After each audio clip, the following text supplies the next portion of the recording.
Viewers, hope you all are doing well.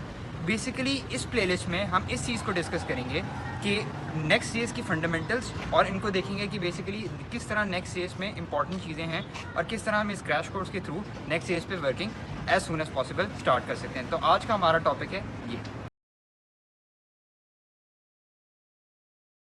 आज की class में हम जिस चीज़ को डिस्कस करने लगे हैं वो एक नेक्स्ट सीएस के साथ एक बेहतर अप्रोच कंसिडर होती है, और वो क्या अप्रोच है आपकी सीएसएस मॉड्यूल्स की। ठीक है, अब ये जो आपकी नॉर्मल सीएसएस है ना, नॉर्मल सीएसएस से अलग है। ठीक है, जो आप नॉर्मल सीएसएस देखते हैं उससे ज़रा कन्वेंशनल सीएसएस से अलग है। ये है सीएसएस मॉड्यूल्स। ठीक है, और एक और चीज़ स्टूडेंट्स, इससे प्रोसीड करने से पहले मैं आपको बता दूं कि जो हम पहले npm इंस्टॉल बूटस्ट्रैप करते थे, npm इंस्टॉल MUI, कोई भी लाइब्रेरी यूज़ करते थे, तो जैसे आप लाइब्रेरीज रिएक्ट में यूज़ करते थे, सेम उसी तरह आप नेक्स्ट में भी करेंगे। तो कोई डिफरेंस नहीं है। ठीक है, उसी तरह आप इंपोर्ट करेंगे, उसी तरह एक्सपोर्ट करेंगे, और सारा एग्जैक्ट वही काम है। सिर्फ कुछ सिंटेक्स वाइज डिफरेंसेस हैं, या फ्रेमवर्क के अपने जो रूल्स होते हैं, सेट ऑफ रूल्स, वो डिफरेंट हैं, जो कि हम लोगों ने पिछली प्रीवियस क्लासेस में डिस्कस कर ली है। ठीक है, अब सी एस एस मॉड्यूल्स को कवर करते हैं, टॉपिक पे आते हैं।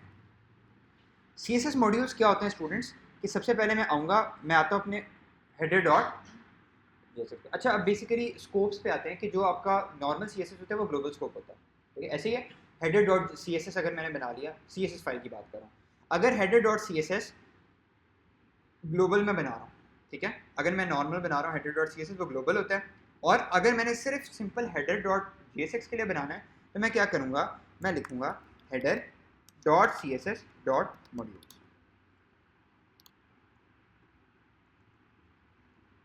Sorry dot module dot C S S. ठीक है, header dot module dot C S S. ठीक है, अब इसमें एक और नई चीज़ की वो इंट्रोडक्शन हुई है, जो कि है मॉड्यूल।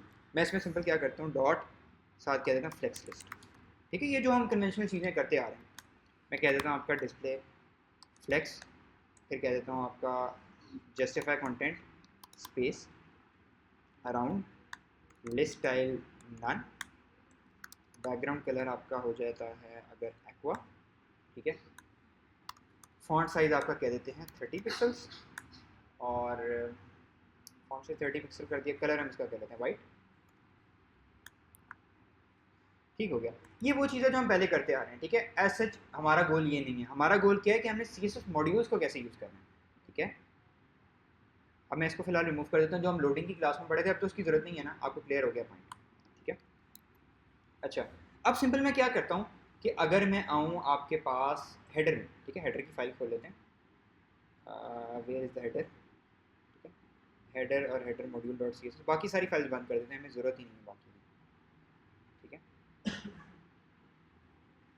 अब स्टूडेंट्स हमने क्या करना है, इसको इंपोर्ट करना है, और as an object C S S module जब भी हम ऐड करेंगे, हम एज एन ऑब्जेक्ट इसको इंपोर्ट करेंगे। किस तरह, क्लासेस, ये कुछ भी आपकी अपनी मर्जी है, आप कुछ भी लिख सकते हैं। और मैं सिंपल क्या कर दूंगा, from dot slash header dot module dot C S S. ठीक हो गया, और अगर मैं चाहता हूँ, यार मैंने ये गलत जगह ऐड कर दिया, हेडर में ऐड करना था, मैंने हेडर ही बंद कर दिया हमने। ठीक है, आता हूँ और मैं हेडर ऐड कर लेता हूँ, हेडर डॉट जी सिक्स, अब ये हेडर में हमने ऐड करना था। ठीक है, इंपोर्ट क्लासेस फ्रॉम, अब ये एग्जैक्ट राउट जो है वो हमें कंफर्म करना पड़ेगा।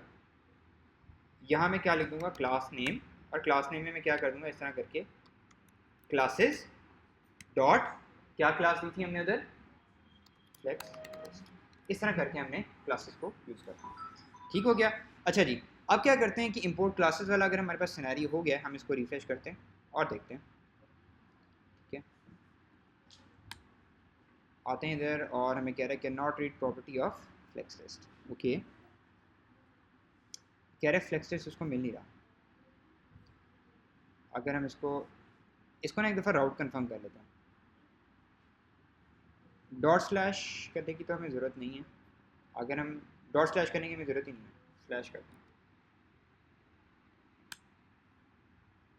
ठीक है, server relative imports are not implemented, please try. अच्छा, इसको यूज़ क्लाइंट करके देखते हैं। ठीक है, इसको हम करते हैं यूज़ क्लाइंट।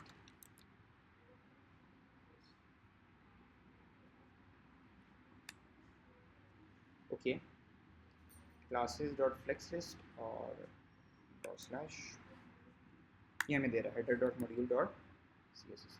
अच्छा जी, अब अगर हम इधर आएँ और इसको रिफ्रेश करें तो नो, ये हमें कह रहा है can't resolve dot header dot module dot C S S. Okay,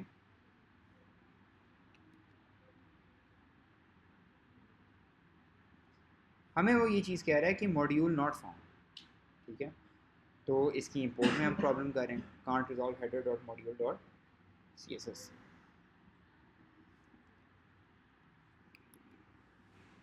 ठीक है, अभी भी वो कह रहे हैं मॉड्यूल नॉट फाउंड।